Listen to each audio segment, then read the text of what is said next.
Hi అందరికి. Last వీడియోలో చెప్పాను కదా ఫ్రూట్ కస్టర్డ్ చేశానని. ఇప్పుడైతే ఎలా చేసుకున్నానో చూపిస్తాను. నేను ఒక 4 టేబుల్ స్పూన్ కస్టర్డ్ పౌడర్ తీసుకున్నాను. 750 ml పాలు తీసుకున్నాను. అందులోంచి కొన్ని తీసి కస్టర్డ్ పౌడర్ కలుపుకొని పక్కన పెట్టుకున్నాను. అండ్ పాలైతే అడుగు పట్టకుండా తిప్పుతూ కొంచెం సేపు మరగపెట్టుకోవాలి. పాలు బాగా మరిగాయి అనుకున్నప్పుడు ఒక హాఫ్ కప్ షుగర్ వేసుకున్నాను. స్వీట్నెస్ ఎక్కువ తినేవాళ్ళు ఇంకొంచెం షుగర్ యాడ్ చేసుకోవచ్చు. షుగర్ వేసుకున్న 1 minute కి పాలలో కస్టర్డ్ పౌడర్ మిక్స్ చేసుకొని ఉంచుకున్నాం కదా, అదైతే ఇందులో వేసుకోవాలి. కస్టర్డ్ పౌడర్ మిక్స్ చేశాక 2 minutes ఉంచుకుంటే సరిపోతుంది.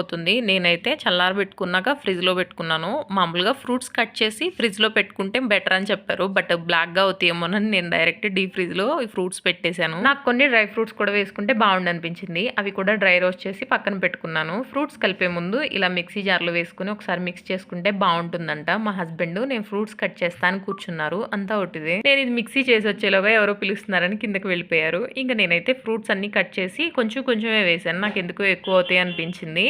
మా హస్బెండ్ అయితే గ్రీన్ యాపిల్ వద్దులే అని చెప్పారు. అండ్ నేను ఫ్రూట్స్తో పాటు దానిమ్మకాయలు కూడా ఒలిచి ఫ్రిడ్జ్లో పెట్టుకున్నాను. అదైతే వీడియో క్లిప్ మిస్ అయింది. అండ్ టేస్ట్ అయితే చాలా బాగుంది. అన్నీ చల్ల చల్లగా ఉన్నాయి కదా. ఈ వీడియోకి ఇంతే. వీడియో నచ్చితే లైక్ చేయండి. బాయ్.